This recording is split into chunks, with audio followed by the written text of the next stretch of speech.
Welcome to C academy online teaching classes 2020-21।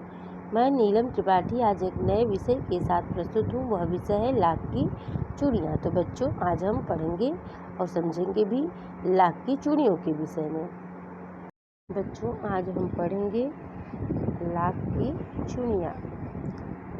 Lakh की चूड़ियाँ के लेखक हैं कमल नाथ। इनका जन्म 22 सितंबर 1934 में हुआ था तथा मृत्यु 7 दिसंबर 2012 में। इनका जन्म स्थान लखनऊ में था। तो आइए जानते हैं लाख की चूड़ियाँ क्या है। चूड़ियाँ तो बहुत प्रकार की होती हैं। प्लास्टिक की,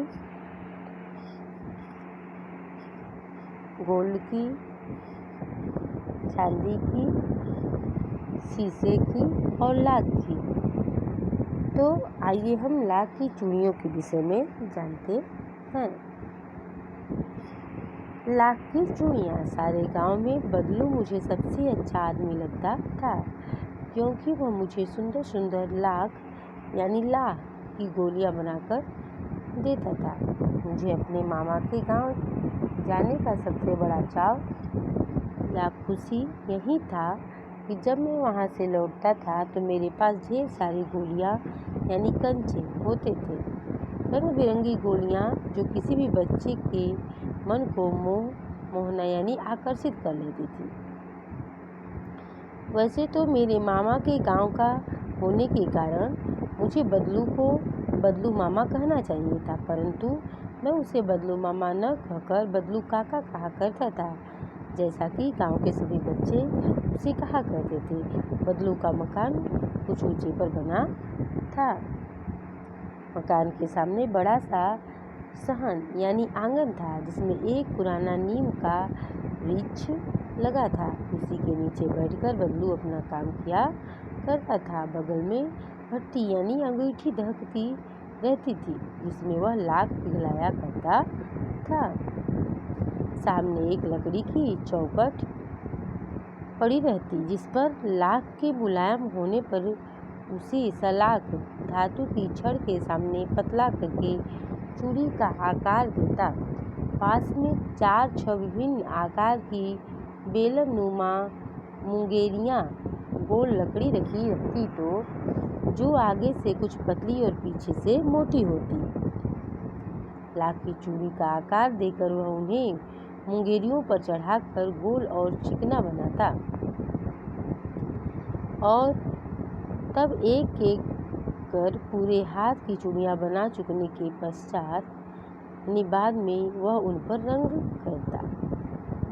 बदलू यह कार्य सदा ही एक मछिए यानी चौकोर काठ पर बैठकर किया करता था, जो बहुत ही पुरानी थी। बगल में ही उसका हुक्का रखा हुआ रहता था, जिसे वह बीच बीच में पीता रहता। गांव में मेरा दोपहर का समय अधिकतर बदलू के पास बीतता।